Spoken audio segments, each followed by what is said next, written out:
Do you smell what the rock? Congratulations, Pat. Am I on? Thank you. Welcome. What was going through your mind when you entered? That I was a way better fighter. I mean, I think I've been a lot better than a lot of these guys out here, and they get credit for being good.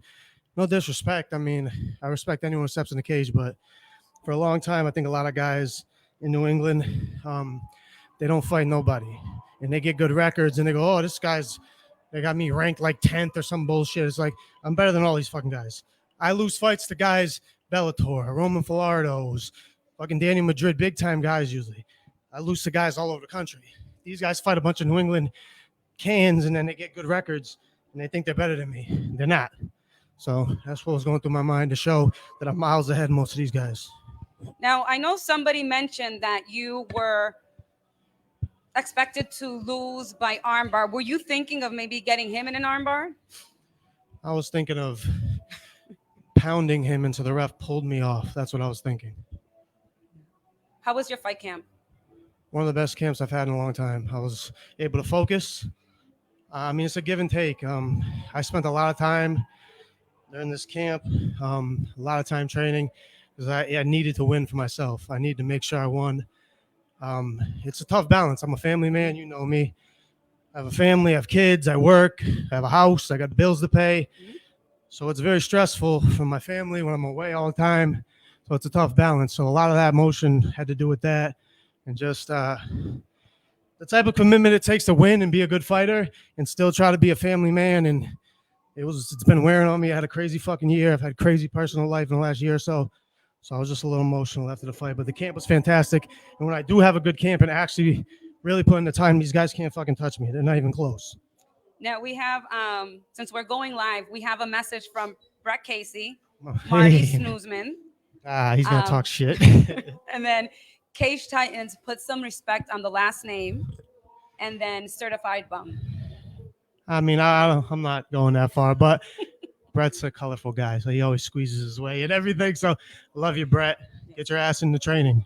Yes, it wouldn't be an interview without him Yeah, of course. supporting you I one way love or him. He's a another. crazy Yes. fucker. I love the kid. But get the training.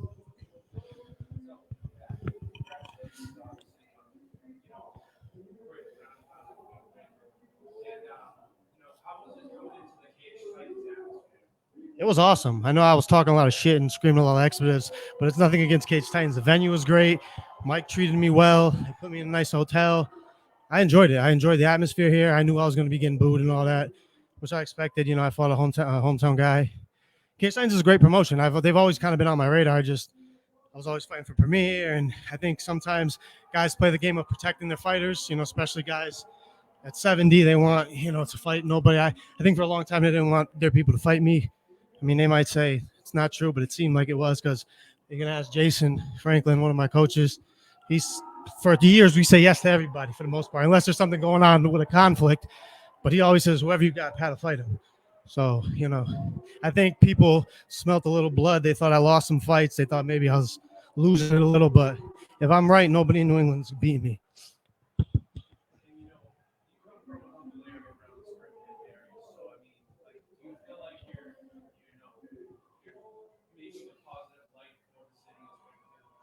I certainly try. I work in the Springfield Public Schools as well. I work with students with autism, special needs students in the high school. I went to Central High School. I know for a fact I've inspired a lot of people to get into MMA. A lot of people that were athletes like me, football players, basketball players in the city, saw me getting into MMA and having some success, and they got into it. You see guys like Hassan Graham, who does really good here. I mean, I'm not saying I, made him fight or nothing, but like, someone like that, or a lot of guys in the area are getting into it now, like the OG&G Great and Gratitude Wrestling Academy. A lot of those guys, they're all Springfield guys. Some of them were, played different sports, wrestlers. A lot of them saw like a path in MMA. So I'm glad if I have a little bit to do with that. I'm proud of that.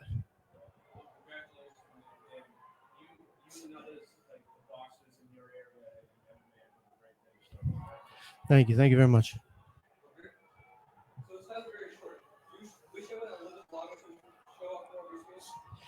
I do slightly because I mean there's been a narrative. Sorry, it's my mouth's getting dry. Give me a second. Sorry. I always get cotton mouth after I fight. I think there's been a narrative push that like I'm not in good shape, like I don't have good cardio. But I was talking, me and my coaches were talking about it, and I think I kind of hit the nail on the head. It's not. I'm always in fantastic shape. I'm always in the gym. I never get tired in training. It's more of a pace issue sometimes. I come in there and I fight super aggressive. I get in these spells when I get a lot of first round finishes, which I did today. So hopefully I stay out of it. Where like, because there's been parts of my career. Oh, sorry. There's been parts of my career where I won a lot of decisions in a row. Early in my pro career, I had four straight decision wins, or 3 out of the 4. So I've won decisions plenty of times. Sometimes I think it's just a pace issue.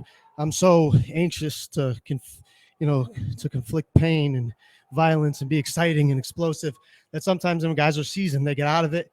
And, I end up, getting tired. I fight like sometimes an unhuman like pace where no one can really keep it. So if I pace I was trying to pace myself today. He just kept throwing like lazy kicks or whatever. And I just kept landing clean shots. So if I got the killer instinct to stop it if I have to, but my plan was to pace myself. Like he was more aggressive than me coming out and he got himself caught. No, not really. It went. I mean, I thought maybe it'd go a little longer. But I had a feeling. I think people also forgot about my ground game a little bit because sometimes I like standing up and banging. Once I hit him, knocked him down, and got on top, and I started to feel him in my head, I said, "This fight's over." I felt in control. It's early. Guys are at their strongest, and I felt him, and I said, "He's not going to be able to get up." I knew it very early. Once I got him, I said, "He's not getting up. I'm ending it here." I think I fight because I have to, not because I have to, like I can't do anything else. But I think it's just part of who I am. I knew I could fight since being a little kid. I was a football player, but I always knew. I just believed that I could be a fighter. I always believed it. And from the day I stepped in MMA gym, every coaches were like, "You need to fight. You have a gift. You need to fight." So I think it's just part of who I am.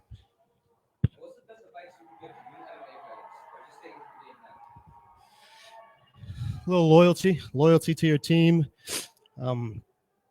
Always come in with a mind state of learning. I'm not saying don't train with other people. I take stuff from every people. I have a core group of people that stay with you from the beginning, that you can trust, that know your game, and always have an open mind to learning. I'm 32. I've been doing this for a while. I learn shit every day. So you can pick up little pieces from anybody. So always be open to learn. Thank you, guys. Appreciate it. Oh, another one. The cowboy. Yes. I did not see that kick tonight, though. Is that something we can expect to see more of? I was talking with some of my trainers, joking. I said I was going to open up with it. I was going to open up with a spinning back kick to try to get a chuckle. But I was just in the zone as I need to win this fight. I'm not here to bullshit, but I almost threw it. As the opener. I was saying I was doing it in training. I was kicking the wall. I said, "You guys remember this one?" And I was like, "I'm opening it up with it." I was getting people laughing, but I didn't have a chance to do it. Hey, I was practicing the back. It would have came if I saw the opportunity, but it didn't last long enough.